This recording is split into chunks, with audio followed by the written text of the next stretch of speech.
ሰላም ጤና ይስጥልን እጅጉን የተወደዳችሁና የተከበራችሁ የአዲስ ስፖርት ቤተሰቦቻችን እንደምን አላችሁልን? ከእናንተው ከሆነው ከአዲስ ስፖርት የዩቲዩብ ቻናላችን አዳዲስ ስፖርታዊ ጉዳዮችን ልናካፍላችሁ እነሆ በዕለተ እሁድ የማለዳ ስፖርት የመረጃ ሰዓታችን ዳግም ተገናኘን። ስለምታደምጡን ቆይታችሁን ከኛ ጋርም ስለምታደርጉ እጅጉን ከልብ አድርገን እናመሰግናለን።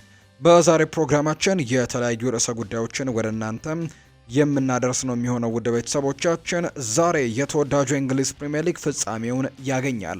በፍጻሜው ዕለት ደግሞ የሚጠበቁ ጉዳዮች አሉ። ሻምፒዮኑ ሊቨርፑል ተለይቶ ታውቋል። ወራጆቹ ሶስቱ ክለቦች ኢፕስዊች ታውን፣ ሌስተር ሲቲ እና እንዲሁ ሳውዝሃምፕተን ተለይተው ታውቀዋል። ነገር ግን በአውሮፓ ቻምፒየንስ ሊግ ተሳትፎን ቦታ ለማግኘት የሚደረገው ፉክክር ግን አሁንም እንደቀጠለ ይገኛል። ሊቨርፑል እና አርሰናል እንግዲህ የቻምፒየንስ ሊግ ተሳትፎን ማግኘት የቻሉ በፕሪሚየር ሊጉ የቻምፒየንስ ሊግ ተሳትፎን ማግኘት የቻሉ ሁለቱ ቡድኖች መሆናቸው ተረጋግጧል። ቀጣይ ደግሞ ሶስት ክለቦች ይለያሉ። ዛሬ በሚደረጉ ጨዋታዎች ደግሞ እነዚህ ቡድኖች የሚለዩ ይሆናል። ዛሬ ከምሽቱ 12 ሰዓት ጀምሮ በሚደረጉ 10 ጨዋታዎች ዛሬ ተወዳጁ የእንግሊዝ ፕሪሚየር ሊግ ፍጻሜውን የሚያገኝ ነው የሚሆነው። ከሱ ጋር አያይዘን የምናነሳቸው ነጥቦች ይኖራሉ። የጣሊያን ሴሪኤም እንዲሁ ፍጻሜውን ያገኛል። የስፓኒሽ ላሊጋም ዛሬ በሚደረጉ ጨዋታዎች ፍጻሜውን ያገኛል ተብሏል። እነዚህን ጉዳዮች በስፋት ወደ እናንተ እናደርሳለን። ትናንትና የተደረጉ ጨዋታዎች አሉ። በኢትዮጵያ ፕሪሚየር ሊግ 2 ጨዋታዎች ነበሩ። የነሱን የጨዋታ ውጤቶች እናነሳለን። ከዛ በተጨማሪ ግን የሴቶች የቻምፒየንስ ሊግ የፍጻሜ ጨዋታ ትናንትና ተደርጓል። አርሰናል በሴቶቹ ባርሴሎናን አሸንፎ የአውሮፓ ቻምፒየንስ ሊግ የሴቶቹ አሸናፊ መሆኑን አረጋግጧል። እሱንም ጉዳይ እንመለከታለን። በስፔን ሪያል ማድሪድ ትናንትና ጨዋታ ነበረው። ሉካ ሞድሪችንም እንዲሁ ሸኝተዋል። የተለያዩ ርዕሰ ጉዳዮችን እናነሳለን። የዝውውር ጉዳዮችም በዛሬ ፕሮግራማችን በስፋት የሚዳሰሱ ናቸው። ስለምታደምጡን ቆይታችሁን ከኛ ጋርም ስለምታደርጉ እጅጉን ከልብ አድርገን ነው የምናመሰግነው።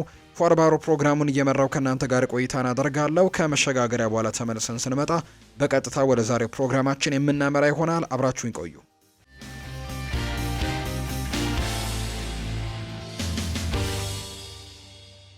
ተመለስን። ውድ ቤተሰቦቻችን ትላንትና 2 የኢትዮጵያ ፕሪሚየር ሊግ ጨዋታዎች ቀጥለው ተደርገዋል። በኢትዮጵያ ፕሪሚየር ሊግ 31ኛ ሳምንት መርሃ ግብር ትላንትና ሲዳማ ቡና ቅዱስ ጊዮርጊስ ጋር ያደረጉትን ጨዋታም ሲዳማ ቡናዎች 1-0 በሆነ ውጤት ማሸነፍ ችለዋል። የሲዳማ ቡናን የማሸነፊያ ግብም ብርሃኑ በቀለ ነው ከመረብ ጋር ማሳረፍ የቻለው። 3ኛ ተከታታይ ድሉን ያሳካው ሲዳማ ቡና ያለፉትን 8 ጨዋታዎች አልተሸነፉም። 6ቱን በአሸናፊነት ሲያጠናቅቁ በሁለቱ ደግሞ አቻ ተለያይተዋል። ቅዱስ ጊዮርጊስ 3ኛ ተከታታይ ሽንፈታቸውን ያስተናገዱት። በአጠቃላይ ሲዳማ ቡና 46 ነጥቦችን በመሰብሰብ 4ኛ ደረጃ ላይ መቀመጥ የቻለ ቡድን ነው። በአንጻሩ ቅዱስ ጊዮርጊስ በ40 ነጥቦች 8ኛ ደረጃ ላይ የተቀመጠ ቡድን ያደርገዋል። በቀጣይ ሲዳማ ቡና ከሊጉ መሪ ኢትዮጵያ መድን ጋር ነው ጨዋታውን የሚያደርገው።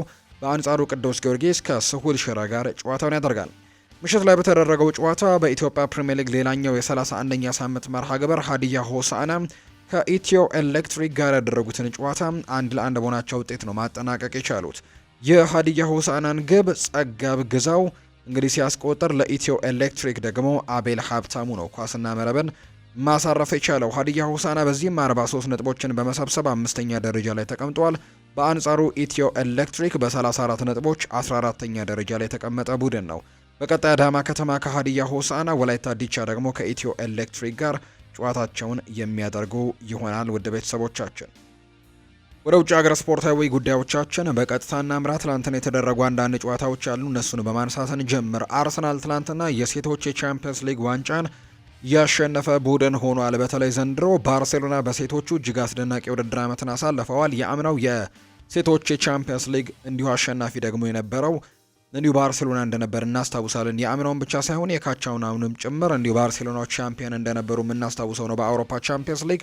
ዘንድሮ እንግዲህ በስፔን በተደረጉ ደግሞ 3 የሀገር ውስጥ ውድድሮች በሙሉ ዋንጫውን ጠራርገው መውሰዳቸው የሚታወስ ነው። በዚህ ቡድን ውስጥ እጅግ ትልልቅ ከዋክብቶች ይገኛሉና አይታና ቦንማቲ፣ አሌክሲያ ፑቴያስ በዚህ ስብስብ ውስጥ የሚገኙ ናቸው። ሁለቱ እንግዲህ ያለፉትን 4 ዓመታት የባሎንዶር ሽልማቱን ያሸነፉ ሁለቱ ተጫዋቾች ናቸው። ሁለት ጊዜ አሸንፈዋል አይታና ቦንማቲ እና እንዲሁ አሌክሲያ ፑቴያስ። ነገር ግን አርሰናል ትናንትና ይህንን የባርሴሎና ቡድንን 1-0 በሆነ ውጤት አሸነፈው ነው የአውሮፓ ቻምፒየንስ ሊግ የሴቶቹ ሻምፒየን መሆናቸውን ያረጋገጡት። አርሰናል በታሪኩ ለሁለተኛ ጊዜ ነው የሴቶች የአውሮፓ ቻምፒየንስ ሊግ ዋንጫን ማሸነፍ የቻለው። የሀገር ውስጥ ሶስትዮሽ ዋንጫን አሸናፊው ባርሴሎና ከተከታታይ 3 ዓመታት የውድድሩ አሸናፊነት በኋላ ትናንትና ዋንጫውን አጥተዋል። የሴቶች የአውሮፓ ቻምፒየንስ ሊግ ዋንጫን ያሸነፈ ብቸኛው የእንግሊዝ ቡድን የሚሆነው አርሰናል ነው። ሪከርዱንም በሌላ ዋንጫ አሻሽሎታል። የአርሰናል ዋና አሰልጣኝ የሆነችው ሬኔ ስትናገር የሴቶች ቻምፒየንስ ሊግን ያሸነፈችም በታሪክ የመጀመሪያዋ ኔዘርላንዳዊት አሰልጣኝ ሆናለች። ትላንትና እንግዲህ ሩሶ ባስቆጠረችው ጎል አርሰናል ትላንትና ባርሴሎናን 1-0 በማሸነፍ የሴቶቹ የአውሮፓ ቻምፒየንስ ሊግ አሸናፊ መሆናቸውን አረጋግጠዋል። ሌላኛው ትላንትና ሲጠበቅ የነበረው ጨዋታ ደግሞ እንዲሁ በእንግሊዝ ቻምፒየንሺፕ የተደረገ መርሃ ግብር ነው። እንግዲህ የእንግሊዝ ቻምፒየንሺፕ ፎርማት የሚታወቅ ጉዳይ ነው። አንደኛ 1-2 የሆነው ያጠናቀቁ ቡድኖች በቀጥታ ወደ እንግሊዝ ፕሪሚየር ሊግ ያድጋሉ። በዚህም ደግሞ ዘንድሮ እንግዲህ ሊድስ ዩናይትድ እና በርንሌይ በቀጥታ ማለፋቸውን ያረጋገጡ ሁለቱ ቡድኖች እንደነበሩ የሚታወስ ነው። ከዛ በተጨማሪ ግን ሌሎች 4 ቡድኖች ግን በጥሎ ማለፍ ውስጥ ይካተቱና ጨዋታዎቻቸውን የሚያደርጉ ነው የሚሆነው። በዚህ ዝርዝር ውስጥ ደግሞ ሼፊልድ ዩናይትድ፣ ብሪስቶል ሲቲ፣ ከዛ በተጨማሪ ሰንደርላንድ እና ደግሞ እንዲሁ ኮቬንትሪ ሲቲ በዚህ ዝርዝር ውስጥ ወይም ደግሞ በዚህ ቶርናመንት ውስጥ የተካተቱ ቡድኖች እንደነበሩ ይታወሳል። እንግዲህ ሰንደርላንዶች በዚህ ከኮቬንትሪ ሲቲ ጋር ነበር መጀመሪያ ጨዋታቸውን ያደረጉት።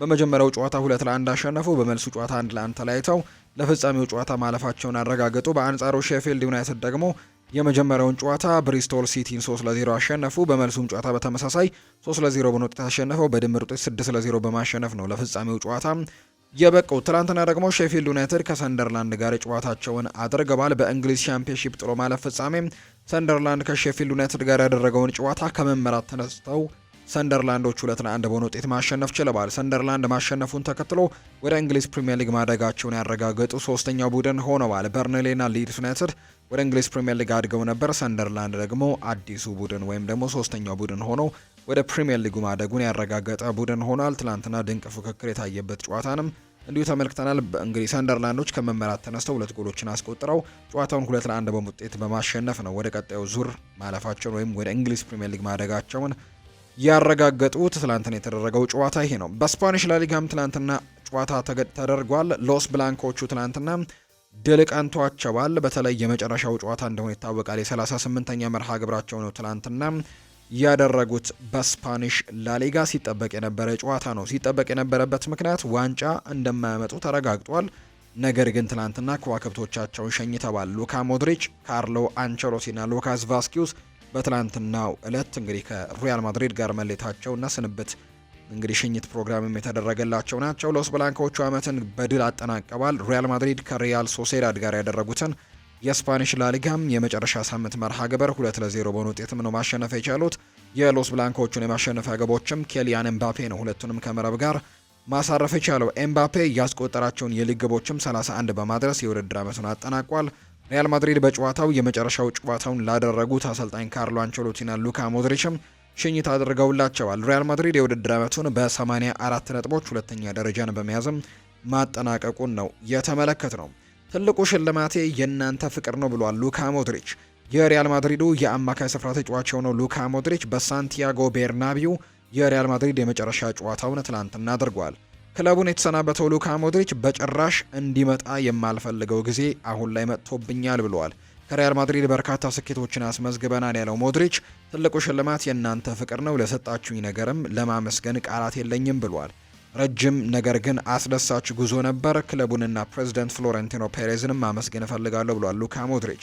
ከዓለም ክለቦች ዋንጫ በኋላ ሪያል ማድሪድን በይፋ የሚለቀው ሞድሪች የዓለም ክለቦች ዋንጫ ለሪያል ማድሪድ ለማምጣትም የቻልነውን ሁሉ እናደርጋለን ሲልም ጭምር ነው የተናገረው። ትናንትና ካደረገው ጨዋታ በኋላ በሌላ ጨዋታ ሌጋኔሽ ቫያዶሊድን 3-0 በሆነ ውጤት እንዲሁ አሸንፈዋል። ኤስፓኞል ደግሞ ላስ ፓልማስን 2-0 በሆነ ውጤት ያሸነፈበት መርሃ ግብርም ትላንትና የተደረገ ጨዋታ ነው። ዛሬም ጨዋታዎች ቀጥለው ይደረጋሉ። በተለይ በተወዳጁ የእንግሊዝ ፕሪሚየር ሊግ የመጨረሻው ሳምንት የ38ኛው ሳምንት መርሃ ግብር ዛሬ ነው የሚደረጉት። ሁሉም ጨዋታዎች በተመሳሳይ ምሽት 12 ሰዓት ላይ የሚደረጉ ይሆናል። በ10 የተለያዩ የእንግሊዝ ከተሞችና ስቴዲየሞች ጨዋታዎቹ ይደረጋሉ። ቦርንመዝ በቫይታሊቲ ስቴዲየም የወረደውን ሌስተር ሲቲን ያስተናግዳል። ፉልሃም በሜዳው ክራቨን ኮቴጅ ከማንቸስተር ሲቲ ጋር የሚያደርገው ጨዋታ ይጠበቃል። ኢፕስዊች ታውን በፖርትማን ሮድ ከዌስትሃም ዩናይትድ ጋር ይጫወታል። ሊቨርፑል በአንፊልድ ከክሪስታል ፓላስ ጋር መርሃ ግብሩን ያደርጋል። ማንቸስተር ዩናይትድ በኦልድ ትራፎርድ ከአስተን ቪላ ጋር ነው ጨዋታውን የሚያደርገው። ኒውካስል ዩናይትድ በሴንት ጄምስስ ፓርክ ከኤቨርተን ጋር ይጫወታል። ኖቲንግሃም ፎረስት በሜዳው ሲቲ ግራውንድ ከቼልሲ ጋር መርሃ ግብሩን ያደርጋል። ሳውዝሃምፕተን በሴንት ሜሪ ከአርሰናል ጋር ይጫወታል። ቶትንሃም በሜዳው ቶትንሃም ሆትስፐርስ ስቴዲየም ከብራይተን ኤንድ ሆቭ አልቢዮን ጋር ሲጫወቱ፣ ወልቨርሃምፕተን ወንደረርስ ደግሞ በሞሊኒው ስቴዲየም ከብሬንትፈርድ ጋር ጨዋታቸውን እንደሚያደርጉ ነው የወጣላቸው መርሃ ግብር የሚያሳየው። ሁሉም ጨዋታዎች በተመሳሳይ ምሽት 12 ሰዓት ሲል የሚደረጉ ናቸው። ከነዚህ ጨዋታዎች መካከል ግን ትልቅ ትርጉም ያላቸው ጨዋታዎች አሉ። አንደኛው በክራቨን ኮቴጅ ፉልሃም ከማንቸስተር ሲቲ የሚያደርጉት ነው። ሌላኛው በኦልድ ትራፎርድ ማንቸስተር ዩናይትድ እና አስተን ቪላ የሚያደርጉት ጨዋታ። ከዛ በተጨማሪ በሴንት ጄምስስ ፓርክ ኒውካስል ዩናይትድ እና ኤቨርተን፣ እንዲሁ ደግሞ በሲቲ ግራውንድ ኖቲንግሃም ፎረስት እና ቼልሲ የሚያደርጉት ጨዋታ ዛሬ በጣም ተጠባቂ ጨዋታዎች ናቸው። ምክንያቱም እነዚህ ጨዋታዎች እንግዲህ ተጠባቂ ሊሆን የቻሉበት ምክንያቱም የአውሮፓ ቻምፒየንስ ሊግን ቦታ ይዞ ማን ያጠናቅቃል የሚለውን ምላሽ ለመስጠት እንደሆነ እንግዲህ የሚታወቅ ጉዳይ ነው። እነዚህ ጨዋታዎች በጣም በትልቁ ይወስናቸዋል ተብሎ ይጠበቃል። የደረጃ ሰንጠረዡን የተመለከትን እንደሆነ እንግዲህ ሁለተኛ ደረጃ ላይ የተቀመጠው አርሰናል ነው። ሶስተኛ ደረጃ ላይ የተቀመጠው ማንቸስተር ሲቲ 68 ነጥቦችን የያዘው። በአንጻሩ ሰባተኛ ደረጃ ላይ የተቀመጠው ኖቲንግሃም ፎረስት 65 ነጥብ ይዟልና በሁለቱ ቡድኖች መካከል ያለው የነጥብ ልዩነት 3 ብቻ ነው። በአንጻሩ ስድስተኛ የተቀመጠው አስተን ቪላ 66 ነጥቦች አሉት። ከማንቸስተር ሲቲ በሁለት ነጥቦች ብቻ ነው የሚያንሰው።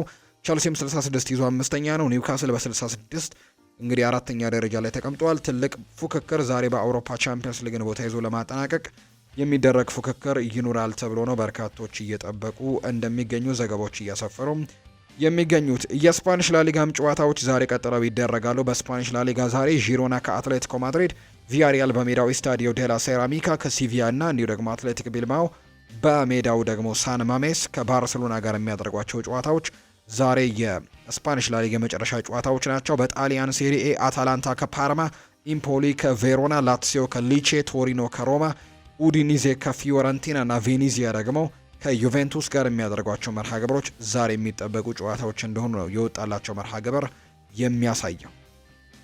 ሊቨርፑልን የተመለከቱ መረጃዎችን ወደ እናንተ እናድርስ።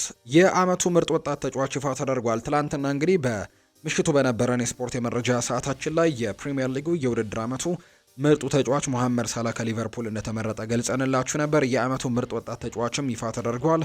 የእንግሊዝ ፕሪሚየር ሊግ የ2024/25 የውድድር ዓመት የአመቱ ምርጥ ወጣት ተጫዋችም ይፋ ሲደረግ በዚህ መሰረትም ኔዘርላንዳዊው የሊቨርፑል የመሃል ሜዳ ተጫዋች የሆነው ራያን ግራቨንበርች የአመቱ ምርጥ ወጣት ተጫዋች በመባል መመረጥ ችሏል። የ23 ዓመቱ ተጫዋች ራያ ግራቨንበርች ከአሌክዛንደር አርኖልድ ቀጥሎ ሽልማቱን ያሸነፈ ሁለተኛው የሊቨርፑል ተጫዋችም መሆን የቻለበትን አጋጣሚን የተመለከተ ነው። በተጨማሪም ከኤርሊንግ ሃላንድ በመቀጠል ሽልማቱን ያሸነፈ ሁለተኛው የውጭ ሀገር ተጫዋችም እንደሆነ ተገልጿል። ፍሎሪያን ቬርትስ ወደ ሊቨርፑል ሊዘዋወር ከጫፍ ደርሷል። በክለቦቹ መካከል በሚደረገው ድርድርም በፍጥነትና በብቃት እየተካሄደ እንዳለ መረጃዎች ያሳያሉ። ፍሎሪያን ቬርትስ ወደ ሊቨርፑል የሚያደርገው ዝውውር የጊዜ ጉዳይ ብቻ እንደሆነ ነው ፋብሪዚዮ ሮማኖ እየገለጸ የሚገኘው።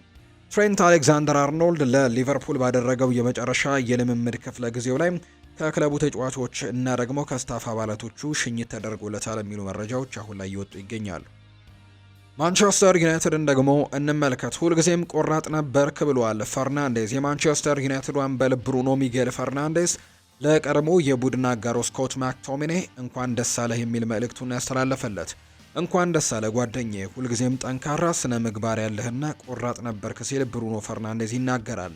አክሎም አሁን ካለህ የራስ መተማመን ጋርም ያለህ አቅም ከምንጊዜውም በበለጠ ደምቆ ታይቷል። አሁን ያንተ ጊዜ ነው፣ ተደሰትበት ሲልም የተናገረው። በናፖሊ ቤት የስኩዴቶውን ያሳካው ማክቶሚኔ የሴሪኤ የአመቱ ምርጥ ተጫዋች በመባል መመረጡም የሚታወስ ነው። ከአመቱ መጀመሪያ 6 ወራት ቀደሜ በመምጣቴ ደስተኛ ነኝ ብሏል ሩበን አሞሪም። የማንቸስተር ዩናይትድ ዋና አሰልጣኝ ሩበን አሞሪም አዲስ የውድድር አመት እንግዲህ ለመጀመር ቀድመው ነገሮችን ማየታቸው እንዳስደሰታቸውን የገለጸው ዩናይትድ መረከባቸው እየጸጸታቸው እንደሆነ የተጠየቁት ሩበን አሞሪም በአሁኑ ሰዓት ከአዲሱ የውድድር አመት በፊት 6 ወራት ቀደሜ በመምጣቴ በጣም ደስተኛ ነኝ ሲሉም ይናገራሉ። በሚቀጥለው የውድድር አመት ሊፈጠሩ የሚችሉ የነበሩ በርካታ ችግሮችን እንግዲህ ያውቀንበታል ሲሉ የገለጹት አሰልጣኝ ሩበን አሞሪም እንግዲህ ሲገጥሙን የነበሩ በርካታ ነገሮችንም ማስቀረተናል ሲልም ጭምር ነው የተናገረው። አሰልጣኙ ሩበን አሞሪም ማንቸስተር ዩናይትድ ክረምት ላይ ለመረከብ ፈልገው በክለቡ ግፊት በአመቱ አጋማሽም ወደ ኦልድ ትራፎርድ መድረሳቸው አይዘነጋም። አሰልጣኙ አክለውም ወደ ትክክለኛው መንገድ ለመመለስ አመቱን በጥሩ ሁኔታ መጨረስም አለብን በማለትም ጭምር ነው እንዲሁ የተናገረው። የማንቸስተር ዩናይትድ ዋና አሰልጣኝ ሩበን አሞሪም በትናንትናው ዕለት እንግዲህ በቡድኑ በካሪንግተን የልምምድ ማዕከል ሰብስበው ስለ ወደፊት እቅዳቸው ማናገራቸው ጭምር ነው እየተገለጸ የሚገኘው። ሩበን አሞሪም ቡድኑን እንግዲህ ሰብስበው እንዳነጋገሩን የሰማ ነው። አሰልጣኙ ባደረጉት ንግግርም በሚቀጥለው የውድድር ዓመት የአሰልጣኝነት እንደሚቀጥሉ ለተጫዋቾች አረጋግጠውላቸዋል። በሌላ በኩል አሌሃንድሮ ጋርናቾ አዲስ ክለብ እንዲፈልግም በቡድኑ ፊትም እንደተነገረው ነው ዘ አትሌቲክ ያስነበበው። ቪክተር ሊንድሎፍን በተመለከተ ክለቡን ለመልቀቅም ከስምምነት መድረሱን የተነገረው አሰልጣኝ ሩበን አሞሪም ክለቡና ደጋፊው እንዲለቁ እንግዲህ እስካልጠየቃቸው ድረስ በኃላፊነት እንደሚቀጥሉ ተናግረዋል። አክለውም ደግሞ ቡድኑን ልቀቁ ከተባሉ ምንም አይነት ካሳ ሳይጠይቁ እንደሚለቁም ጭምር ነው ደጋግመው እየተናገሩ የሚገኙት። አሰልጣኝ ሩበን አሞሪም ከአስተን ቪላ ጋር ካላቸው ጨዋታ አስቀድመው የተለያዩ ሀሳቦቻቸውን አንስተዋል። ከተጫዋቾች ጋር እነጋገራለሁ፣ ሆኖም አሁን ላይ እንግዲህ ስለ ባለፈው ጨዋታ ነው ብለዋል። ሆኖም በቀጣዩ ጨዋታ ላይ ትኩረት ማድረግ አለብን፣ የመጫወቻ የሊግ ጨዋታ እንግዲህ የመጨረሻ የሊግ ጨዋታም እንዲኖርብናል ሲሉ የተናገሩት። አሁን ላይ ቀጣዩ የውድድር ዓመት ከመጀመሩ 6 ወራት አስቀድሜ ወደዚህ ክለብም በመምጣቴ ደስታ ይሰማኛል። ይህንን በሚቀጥለው ዓመትም ልንሰራቸው የምንችላቸው ብዙ ስህተቶችን እንድንቀይርና እንድናረምም ከወዲሁ እንድንሰራ ያደርገናል። የዩሮፓ ሊጉ ሽንፈት አሁንም ከባድ ህመም ጭኖብኛል። እኛ ጨዋታውን ነው የተሻለ ቡድን ነበርን። ጨዋታውንም እንዲሁ ማሸነፍ የምንፈልግባቸው የግብ ዕድሎችን እንዲሁ ጭምር ፈጥረን ነበር፣ ጎሎችን ማስቆጠር እንችል ነበር። አሁን ላይ ትኩረታችን በሌላው ጨዋታ ላይ ማድረግ ይኖርብናል። አመቱን በጥሩ ሁኔታ ለመጨረስም የቻልነውን ሁሉ ሞክረን ነበር ሲልም ጭምር ነው እንዲሁ የተናገረው። ስለ ወደፊቱና ስላለን የቡድኑ ጥልቀት ስናስብ በአዲስ የውድድር ዓመት የተሻለ ለማድረግና ትልቅ ግብ ይዘን ለመንቀሳቀስም ቁርጠኛ ሆነን መንቀሳቀስ ይኖርብናል ብለዋል አሰልጣኙ። ይሄ የውድድር ዓመት እጅጉን ለኛ በጣም ከባድ ሆኗል። ዋንጫም ማሳክተን እንግዲህ ነገሩን በትንሹም ቢሆን ጥሩ መልክ እንዲይዝ ለማድረግ ሞክረን ነበር። ነገር ግን በፍጥነት እንግዲህ እየተቀያየሩ ይገኛሉ። በፍጥነት ነገሮችም ሊቀያየሩ ይችላሉ። በዚህ ሰዓት ወደምንፈልገው ደረጃ ለመድረስ ስንት ዓመት ወይንም ደግሞ ስንት የዝውውር መስኮቶች እንደሚያስፈልጉን እርግጠኛ ሆኜ መናገር አልችልም። ሆኖም ግን እየተሻሻለ ለመሄድም ሙከራ እናደርጋለን ሲልም ጭምር ነው የተናገረው። አስተን ቪላዎች የተረጋጋ ሁኔታ ውስጥ ናቸው። በዚህ ክለብ ውስጥም በአዎንታዊ መልኩ ሊጠቀሱ የሚችሉ በርካታ ነገሮች አሉ። ካለፈው ጨዋታ ውጤት በኋላ እንግዲህ ለዚህ ጨዋታ ለመዘጋጀትም እጅግ ከባድ ነገር ነበር። ሆኖም ግን አማራጮች የሉም። አሁን ላይ እንግዲህ በቀጥታ ለቀጣዩ የውድድር ዓመትም ዝግጅት ቢጀምሩ ደስተኞች እንደሚሆኑ ጭምር ነው ሩበን አሞሪም የተናገሩት። ሆኖም ግን ለደጋፊዎች ስንል የነበረውን እንዲሁ ደግሞ ቃል የገባነውን የጨዋታ አሸንፈው የውድድር ዓመቱን በድል ለማሳድረግም መጣር ይኖርብናል ሲልም ጭምር ነው ሩበን አሞሪም ከአስተን ቪላ ጋር ከሚያደርጉት ጨዋታ አስቀድሞ የተለያዩ ሀሳቦችን ያነሳው። ያለፉት 6 ወራት ለዚህ ክለብ እጅጉን ከባድ ነበሩ። በክለብ ውስጥም በርካታ ለውጦች ነበሩ። አንዳንድ ጊዜ ሁሉንም ነገር ለመቀየር ምናልባትም 5 ዓመታት ሊያስፈልግ ይችላል። በውድድር ዓመቱ አጋማሽ ለአሰልጣኝን መቀየር አስቸጋሪ ነው። ካሁኑ ላይ ደግሞ ትኩረታቸውን በሙሉ በሚኖርበት የወደፊት እጣ ፈንታ ላይም ነው እና ደግሞ ይህንን ማድረግ እንደሚፈልጉና ምን በማድረግም እንደሚያሳልፉ ይናገራሉ። ካሉብን ስህተቶች ጋር ተዳምሮ እንዴት መጫወት እንዳለብን አውቃለሁ። እናም ደግሞ እኔ የሚሰማኝ አሁን ላይ ነገሮችን ለመቀየር ትክክለኛው ጊዜ እንደሆነ ነው ሲልም ነው ሩበን አሞሪም እንዲሁ እየተናገረም የሚገኘው። ቪክተር ሊንድሎፍ በክረምቱ የዝውውር መስኮት ከማንቸስተር ዩናይትድ ጋር ይለቃል የሚሉ መረጃዎች ፋብሪዚዮ ሮማኖ ይዞ አውጥቷል። ስፔናዊው ተከላካይ ቪክተር ሊንድሎፍ ከጣሊያንና ከስፔን ክለቦች ፈላጊዎች ያሉት ሲሆን በክረምቱም በነጻ ዝውውር ይለቃል ተብሎ ነው አሁን ላይ የሚታሰበው ከማንቸስተር ዩናይትድ። ሊንድሎፍ ከአሰልጣኝ ስታፍ ጋርም ከተገናኘ በኋላ ለክለቡ የኋላ እንግዲህ ለመለየትም ኮንትራት ላለማራዘምም ተመርጧል የሚል መረጃ ነው እየወጣ የሚገኘው። ከአሌሃንድሮ ጋርናቾ ዝውውር እስከ 60 ሚሊዮን ፓውንድ ዩናይትድ ይፈልጋል። የጣሊያኑ ናፖሊና የእንግሊዙ ቸልሲም ተጫዋቹን ለማስፈረም ፍላጎት እንዳላቸው ነው የሚነገረው። በተጫዋቹ ዙሪያ በክረምቱ እንቅስቃሴዎች እንግዲህ በሰፊው የሚኖር ይሆናል ተብሎም እየተጠበቀም ይገኛል። አሌሃንድሮ ጋርናቾና ሩበን አሞሪም መካከል ያለው ግንኙነትም ሙሉ በሙሉ ወደ አሉታዊ ገጽታ ተቀይሯል። እናም ደግሞ አርጀንቲናዊው የመስመር አጥቂ ከአስተን ቪላው ጨዋታ የቡድን ስብስብ ውጪ እንደሚሆኑም ነው በርካቶች እየገመቱ የሚገኙት። ሌላኛው ከማንቸስተር ዩናይትድ ጋር የምናነሳው የመጨረሻው መረጃ ዩናይትድ የሳዑዲውን ክለብ አልሂላል ብሩኖ ፈርናንዴዝን ለማስኮብለል ያቀረበውን ጥያቄ ሊያጡኑበት የሚችልበት ሰፊ እድል አለ ተብሏል። በዚህ መሰረት ፖርቱጋላዊው አማካይ በመጪው የክረምት ተጫዋቾች የዝውውር መስኮት 5 ዓመታት ቆይታ በኋላ ከዩናይትድ ጋር ሊለያይ እንደሚችል ነው የሚገምቱት። ብሩኖ ፈርናንዴስ ሁሉንም ነገሮች እንግዲህ ለመቀየር እንግዲህ እያደረገን እንደምንሄድም ያለነው ርቀት መመልከቱ ለርቱ ጠቃሚ ነው ሲልም ጭምር ነው የተናገረው። ሩበን አሞሪም ነው ይህንን ሀሳብ የሰጠው። የክለቡ ባህሪ፣ አደረጃጀት፣ ልምዶችና ሁሉንም ነገሮች ደግሞ ለመቀየርም የምናደርገው ጥረትን በተመለከተ በኋላ ላይ እንግዲህ እርሱን ለማቆየት ሊያሳስበንም ይችላል ብሏል። ብሩኖ ክለቡን አብዝቶም እንደሚወድ ጭምር ነው አሰልጣኝ ሩበን አሞሪም እየተናገሩ እንደሚገኙ ዘገባዎች እየጠቆሙም ያሉት። አርሰናልን ደግሞ የተመለከቱ መረጃዎችን እናንሳ። ኢታን ዋኜሪ እኛ ቡድን ውስጥ በየሳምንቱ ቋሚ ሆኖ መጫወት አቅምም ብቃትም አለው። በሚያሳዝን ሁኔታ በሱ ቦታ ላይ እንግዲህ ሳካና ኦዴጋርድ መገኘታቸው ብቻ ነው ሲልም ቤንጃሚን ሼስኮ ስለ ኢታን ንዌኔሪ ሀሳቡን ሰጥቷል። ኢታን ንዌኔሪ በስልጠና ላይ በየቀኑ ምርጥ ተጫዋች ነው። እኔ ደግሞ እንደውም ኢታን ንዌኔሪ ልምምድ ላይ የሚያደርገውን ስመለከት እውነት ይህ ልጅ የ18 ዓመት ወጣት ተጫዋች ነው ብዬ አንዳንዴ ደነቃለሁ ነው ስለመናገር የሚሰራውን ልምምድ አይቼ የ18 ዓመት ተጫዋች ነው ብዬ መገንዘብን በጣም ከባድ ሆኖብኛል ብሏል። እኔም በ18 ዓመቴ ከ18 ዓመት በታች ይጫወት ነበር። ነገር ግን እሱ በዚህ እድሜው ፍጹም የተለየ ነው። እሱ እንግዲህ ከ18 ዓመት በታች ሳይሆን ከዋናው ቡድን ጋር በየሳምንቱ ቤስት 11 ውስጥ ገብቶ መጫወት ይችል ነበር። እሱ ልዩ ተጫዋች እንደሆነም ለመናገር እፈልጋለሁ ብለዋል። በግልጽ ለመናገር እኛ ቡድን ውስጥም ሳካና ኦዴጋርድ በሱ ቦታ ላይ የሚጫወቱ በመሆኑ በየሳምንቱ ቤስት 11 ውስጥ መጫወት አለመቻሉ የሚያሳዝን ነው ብለዋል ቤን ዋይት። ነገር ግን ኢታን ንዌኔሪ ልምድ ላይ እጅግ ጎበዝና እንዲሁ ደግሞ ልምምድ ላይም የማይታመን ነገሮችን የሚሰራ ተጫዋች ነው። በስልጠና በጣም ጎበዝ ነው። ለእኔ ቡድናችን ውስጥ እንግዲህ ምናልባትም በየቀኑ ልምምድ ላይ ምርጥ ተጫዋች እንግዲህ እሱ ነው ብዬ መናገር ይችላለሁ ብሏል። የቴክኒካል ብቃቱ እና ደግሞ የክህሎት ደረጃዎቹ እጅግ በጣም ምርጥ ናቸው። እናም ሁሌም ራሱን ለማሻሻል መማር የሚወድ አይነት ሰው ነው።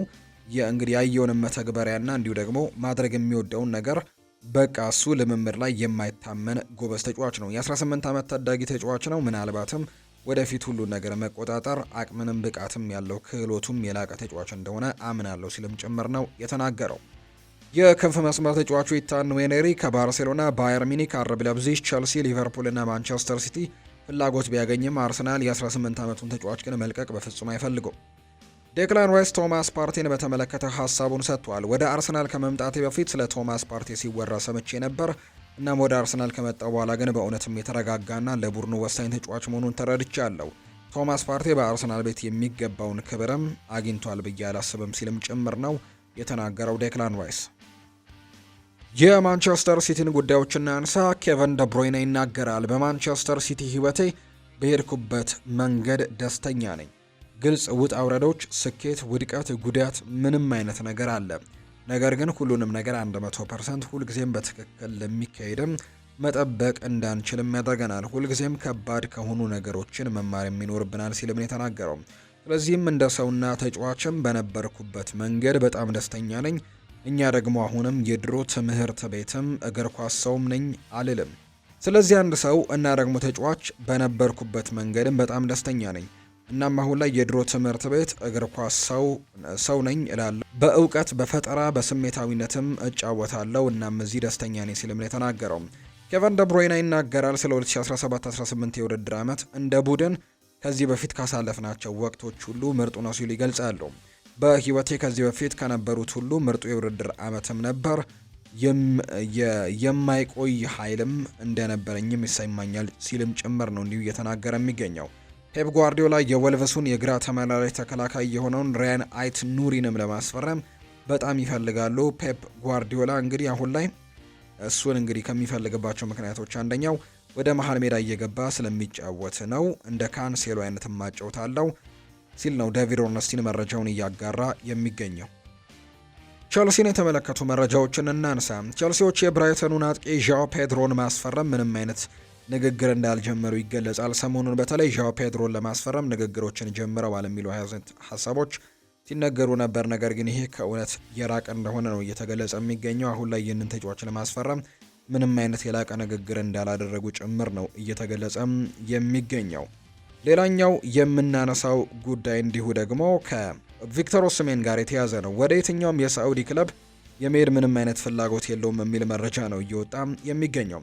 በዚሁ ሪያል ማድሪድ እንመልከት። ሆዜ ሞሪኒዮ በአንድ ወቅት ስለ ሉካ ሞድሪች የተናገሩት ነገር አለ። ሉካ ሞድሪች የእግር ኳስ ውበት ነው፣ ለእኔ ደግሞ ኩራቴ ነው። ምክንያቱም እሱ ለሪያል ማድሪድ ተጫዋችነት እንደሚመጥን በማመን ሳያምንበትም ወደ ሪያል ማድሪድ ወስጄዋለሁ። እናም ከ12፣ 13፣ 14 ዓመታት በኋላ አሁንም ሪያል ማድሪድ ውስጥ እንዳለ ሳስብ ስለዚህ ተጫዋች ኩራት ይሰማኛልም ሲል ነው የተናገረው ጆዜ ሞሪኒዮ።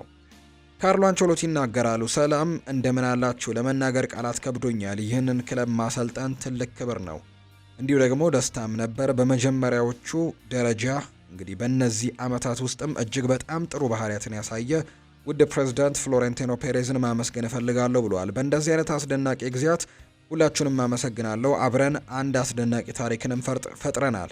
ማንም ሰው በፓሪስ ላይ ቤንዜማ ያስቆጠራቸው 3 ግቦች፣ በሲቲ ላይ ሮድሪጎ ያስቆጠራቸው 2 ግቦች ወይም ደግሞ ሞድሪች እንዲሁ በቸልሲን ላይ ያደረገውን አሲስትም ሊረሳው አልቻለም የሚል መረጃ ጭምር ነው እየወጣ የሚገኘው። ማንም ሰው አሴንሲዮ ያስቆጠራት 2 ግቦችን ሊረሳውም አይችልም።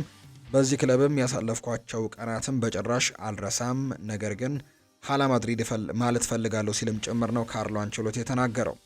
ሉካ ሞድሪች ከጨዋታው መጠናቀቅ በኋላ ተከታዩን ሀሳብ ሰጥቷል። የደጋፊዎች ፍቅር ለእኔ ትልቅ ምርጫዬ ነው። በእግር ኳስ ሕይወቴ ውስጥም በጣም አስፈላጊው ነገር ይህ ነው።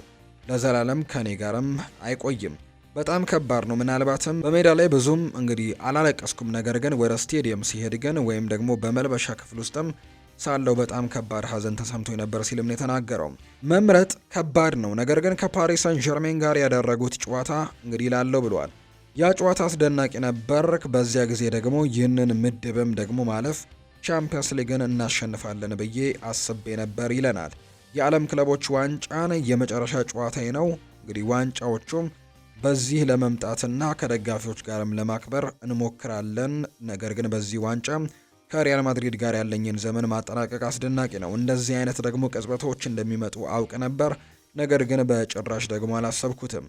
እንዲሁ ደጋፊዎችም ያሳዩኝ ፍቅር በእውነት ምንም አይነት ቃላት የለኝም ሲልም ጭምር ነው የተናገረው። ቶትንሃም የክብር አቀባበል ይደረግለታል። የሰሜን ለንደኑ ክለብ ቶትንሃም ሆትስፐርስ በሊጉ የመጨረሻ ሳምንት መርሃ ግብር የክብር አቀባበል ይደረግለታል ተብሏል። ቶትንሃም ሆትስፐርስ የዘንድሮን የዩሮፓ ሊግ ዋንጫን ማንቸስተር ዩናይትድን በመርታት ማሸነፋቸው ይታወሳል። የብራይተን ዋና አሰልጣኝ ፋቢያን ሁርዚለር በዛሬው ዕለት እንግዲህ ጨዋታው ለተጋጣሚያቸው ቶትንሃምም አቀባበልም እንደሚያደርጉ ጭምር ነው እየተረጋገጠ የሚገኘው። ቴንሃግ ወደ አሰልጣኝነት ለመመለስ ተስማምተዋል። የጀርመን ቡንደስሊጋው ክለብ ባየር ሌቨርኩዘን በአሰልጣኝነት ሻቪ አሎንሶን ምትክም እንዲሁ አዲስ አሰልጣኝም ለመሾም ከስምምነት ላይ ደርሷል የሚል መረጃም እየወጣም ይገኛል። ባየር ሌቨርኩዘኖች ኔዘርላንዳዊውን አሰልጣኝ ኤሪክ ቴንሃግን በኃላፊነት ለመሾም በቃል ደረጃ ከስምምነት መድረሳቸውን ዘ አትሌቲክ አስነብበዋል። አሁን ላይ እንግዲህ ባየር ሌቨርኩዘን የአሰልጣኙን ኤሪክ ቴንሃግን ሹመት ለማጠናቀቅም የወረቀት ስራዎችን እየሰራ መሆኑ ነው የሚነገረው። የ55 ዓመቱ አሰልጣኝ ኤሪክ ቴንሃግ ከማንቸስተር ዩናይትድ ለተሰናበቱ ወዲህ ደግሞ ለመጀመሪያ ጊዜ ነው አሁን ላይ ስራ ላይ የሚቆዩት። ኤንዞ ማሬስካም አሪፍ ስራን እየሰራ ሲሆን የዘንድሮ ዓመትም በጥሩ ሁኔታ ለመጨረስ አንድ የመጨረሻ ቀን ቀርቶታል። ቼልሲዎች በሚቀጥለው ዓመትም ተስፋ ሰጪ የሆነ እንዲሁ ቡድንም ሰርተዋል ተብሎ ይታሰባል። ቼልሲዎች በ9 ቁጥር አጥቂ ቦታ ላይም ደግሞ በቤንጃሚን ሼስኮና ሊያም ዴላፕን ማስፈረም ይፈልጋሉ። በማስፈረም በኩል አጥቂ ላይ ብዙ አማራጮች እንዳላቸው ይታመናል። ጄሚ ባይኖ ጌቲያንስ እንዲሁ ኒኮ ዊሊያምስም በዚህ ቦታ ላይ የሚጠቀሱ ስሞች እንደሆኑ ነው የሚነገረው። ቼልሲዎች ለቻምፒየንስ ሊግ የሚሳተፉ ከሆነ ለተጫዋቹ ዝውውርም የሚያወጡት በጀትም ይጨምራል ተብሎ ነው አሁን ላይ እየተጠበቀ የሚገኘው። የባየር ሚኒክ ኢላማ የባርሴሎና ዝውውርን ለማጠናቀቅ ቀጣዩ የግል ውሳኔው አዘገየም። ባርሴሎና በዚህ ክረምት ቢያንስ 2 ፈራሚዎችን ለማድረግ ተስፋ እያደረገ ነው። እናም ደግሞ ከሚታሰቡት ፈራሚዎች ውስጥ ደግሞ የመጀመሪያው ጆናታን ታህ ሊሆን ይችላል።